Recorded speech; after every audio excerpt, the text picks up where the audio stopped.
La flottille, c'était les 2001 là, des Américains, là, quand ils sont arrivés, qu'ils ont construit là, le long des quais. Là.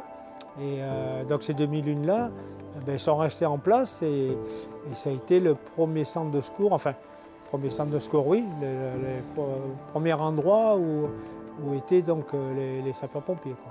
Les camions étaient dans les 2001, les pompiers ils dormaient dehors et derrière les véhicules. Il y avait un bureau, c'était très rustique.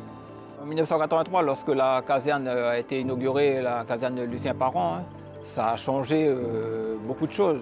On pouvait être 4 au maximum par chambrée, on avait un réfectoire, on avait une salle de repos, on avait des remises pour le matériel, pour les véhicules qui étaient adaptés. On a eu un certain nombre d'achats de matériel, mais qui ont été échelonné, on va dire, ça n'a pas pu être fait du jour au lendemain parce que tout a un coût. Les pompiers, on a l'habitude, nous on avance par incident.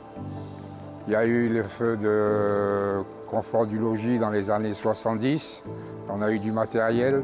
À chaque fois qu'il y a des gros feux derrière, les rapports sont faciles à faire. De la terre brûlée aux casernes, la gestion du feu en Nouvelle-Calédonie, c'est jeudi à 18h30 sur Calédonia.